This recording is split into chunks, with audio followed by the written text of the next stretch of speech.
The chapter is phenomenal.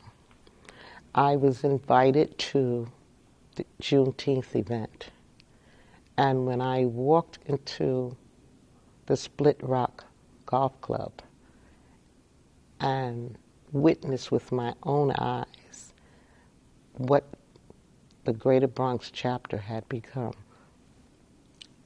was simply phenomenal. It's the only way to describe it. And how I described it to mothers from my time. They said, what happened? What are they doing? Right? The mothers were not only engaged, and here's what y'all did better than we did. You engaged the fathers. The fathers were fully engaged, all right? We had fathers who put on the Santa Claus suit, came and cooked waffles, but the fathers were really, really engaged and in tune, and I just was so happy because when you have parents who are on the same thought waves, you know you're going to have success because you always need more than two eyes to see everything that's going on around you. So that was my defining moment that, yes, my vision had been materialized. And the Bronx, the entire Bronx, because of the chapter, is in excellent hands.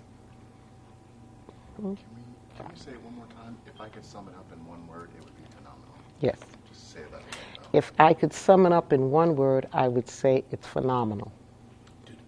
One more time. If I can sum up the Bronx chapter. If I could sum up the Bronx chapter in one word, I would say it's phenomenal. Did you have overlap with me? Yeah. I think there was overlap. Mm-hmm. One more time. And make sure, That we're making eye contact? If I could sum up the Bronx chapter of Jack and Jill in one word, it would be phenomenal. If I could sum up the Bronx chapter of Jack and Jill in one word, I would say it's phenomenal. Got it. We did it. Let's see. That was so great. Really? I'm hanging on every word that you said. Listen, y'all have no idea how inside what happens when I see you guys together. When I see the collaboration, can you just imagine, you said 30 years from now? Yeah.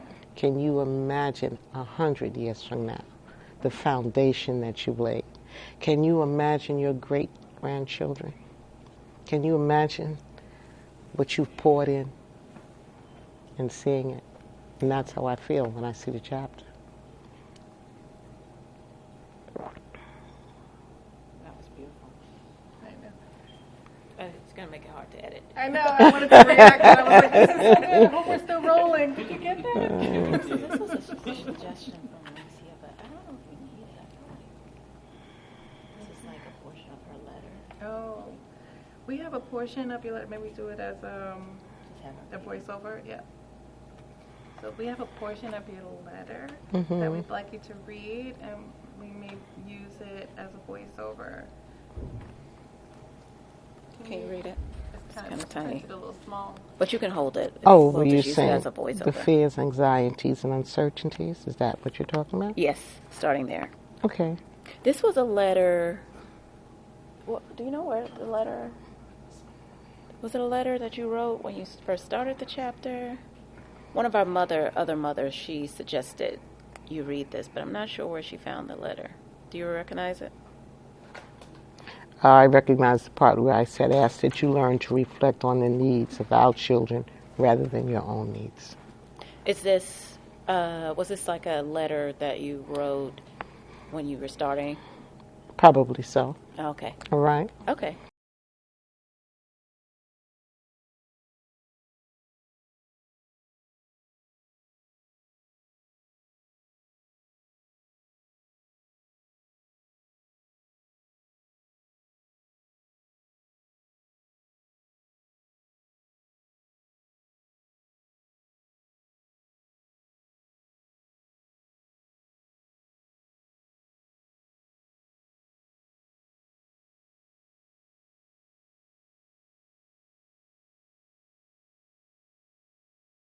What you're doing is you're building a foundation for future generations. And so you can't be concentrating on anything else.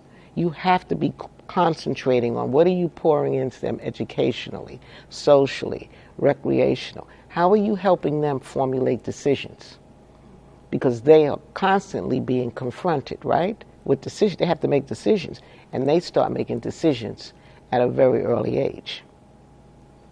How do you get them without, you have to do it this way? No, because they're human beings, to get them to start the whole process of the thinking. And so that's why it's so important for the mothers, because it's a mother's club. Remember, it is a mother's club to be able to say, I've got to look collectively, but I also have to understand there's my child and there are the other children, and they do not live in a vacuum. They're going to move out. When they move out, what you've put in is what's going to come back out. So I have a philosophy that I've said, sometimes I meet parents and they're like so nervous. And I said, so imagine breaking in a pair of new shoes. What happens? Well, they hurt, but then they get comfortable. I said, so when your child is exploring, it's like new shoes. If you laid your foundation, it's going to start hurting, and they're going to retreat back to what they're comfortable doing. And then you'll see them blossom the way you intended. So never reach a point where you say, he or she is never, because you don't know that. Okay? They're going to give you back exactly what you've given them. So that's why you want to think about all the time, what am I pouring in? What do they see? Right? What are they looking at? Because they're looking at everything. Because they can see everything and they can hear everything. They start watching you before they even arrive here. When they're in utero, they're watching, moving around, right? They recognize your voice. They recognize Dad's voice, tension, elevation. So, hey, you're a specimen. Parents are specimens. And so if you pour it in correctly, you're going to get it back out.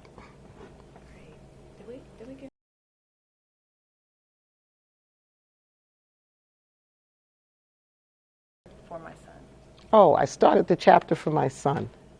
Yes. I did start the chapter for my son.